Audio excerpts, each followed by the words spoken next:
Growing up, I didn't really go outside if it wasn't with my family. I didn't hang out with other girls I went to school with, nor did I have playdates. So instead, my parents got me a computer not because of my isolation, but because they wanted me to stay educated. Did I stay educated? Well, of course. I played cool math games, even if the games weren't about math, and of course, Jumpstart. But not the box version with ABCs and numbers. I played the virtual world. So this is basically sarcasm. But my parents didn't mind me on the internet at such an early age because I was quiet and always to myself, never causing any trouble in the home. So what I did with my quiet time alone instead of play dates was go on sites of the early 2000s. I probably know almost all of them by now since all I would do was search for something new to entertain my childlike and growing mind. One of those sites were everythinggirl.com, a very girly and iconic site that we're going to be discussing today. The history and end of everythinggirl.com. Everythinggirl.com was made in 2004 by Mattel as a place for its Flash games. Mattel mainly made this site to advertise for toys. From what I experienced, every single section of the site had a toy. The Barbie section, Polly Pocket, My Scene, High School Musical, Monster High, and something called My Meebas, which I never got, especially because I just didn't like it. I didn't care for it. No offense, Meebas. I didn't get into the High School Musical toys either. I just wasn't interested. But what did catch my eye on this site is Barbie, Polly Pocket, My Scene, Monster High, and something very niche called Pixel Chicks. Those were the different toy franchises that kept me so busy on this site all the time. This site was like a safe place for little girls because it didn't store disgusting ads that other 2000 sites did. If you looked on sites in the 2000s, every time you wanted to play a Flash game, there were ads for stuff like IMView, which held inappropriate images that were just too much for kids to see. Sadly, I gave in and ended up playing on that site as a kid, and I had an obsession with it till high school, but after that, it flopped for me.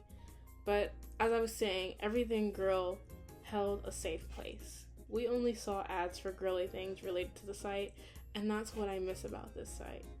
It was all about us. Sometimes Mattel did make harsh decisions like getting rid of beloved toys, like soon Pixel Chicks faded and didn't stick around for too long, as much as I wished. Or the Barbie virtual world, which was surprising because Barbie is such an iconic and well-known franchise, probably just as popular as Michael Jackson.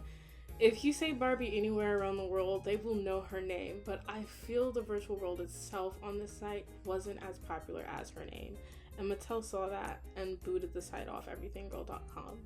It just vanished. I was bummed, but I never really got to in-depthly play the game because I was broke. That game was paid to play all the way. I did admire the fashion though. Let's talk about Everything Girl's mascot. She was a fairy. Yeah, she was a fairy. Yeah.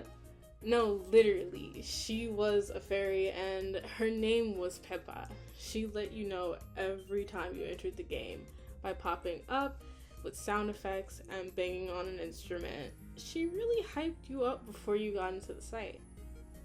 Her design was pretty iconic. She mostly wore the same black tank top and pink baggy pants with boots and star antennas. But she was memorable because of the site's color palette. Everything was soft to the eyes with her soft, gentle pink pants to the baby pink background of the actual site. She almost looked like a different version of Barbie. And I feel like, okay, I'm gonna assume Mattel was trying to go for that when designing her because the site was really all about Barbie. Like, Barbie was everywhere down to the ads. I did enjoy during seasons. Peppa did change her outfits just like how the different sites cater to each season by doing events and showing webisodes or celebrating holidays through their virtual games. If you click Peppa's Fun Zone, there was an About Me Peppa section. I hope I'm saying her name right. It's Peppa, right? Peppa? Peppa. It was all about Peppa and facts we didn't already know. Hi there, I'm Peppa. I love to play games and hang out online. I created everythinggirl.com so girls of all ages can hang out, express themselves, and play. The 411 on me. The 411 on her was that she changed colors depending on her mood. It reminds me of how Tinkerbell turns red when she's angry. The 411 on me. I'm so easy to read. When I'm happy, my wings flutter. When I'm embarrassed, my hair turns red. It turns other colors too, depending on my mood. Cool, huh? Likes. Surfing, both in the water and online, listening to music. I love No Doubt, Gwen Stefani, rocks. Dancing, hip-hop, and turbo breakdancing, rule. Traveling, crushing on boys, Orlando Bloom is too cute. Meeting new people and hanging out at everythinggirl.com. Be true to you. It's way cool to like yourself. You also did get to sign up for the site, but I never did since I would just visit the other sites stored in everythinggirl.com.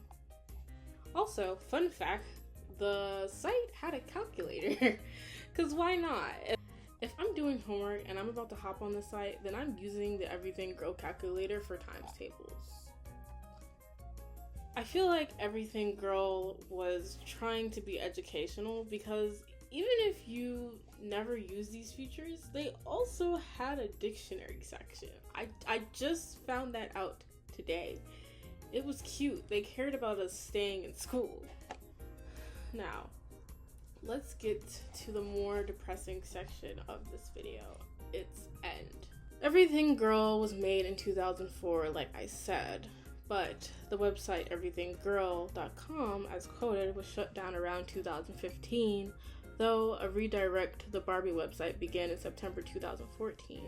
There was no official announcement of the closure, which left me hollow. I feel like I lost a sister, a big sister. The site raised me to feel fun and like I had friends. So without a closure announcement from Mattel, it was like they snuck from the back door behind our backs. There really isn't much to say about its end, since we never got a reason, but I'm sure there were still lots of girls that visited the site. I do remember I did stop going on the site around middle school, so that probably was the same case for other girls my age. They grew out of it. Once that happens, the site's visitors go down, and I'm guessing that was the reason for its end.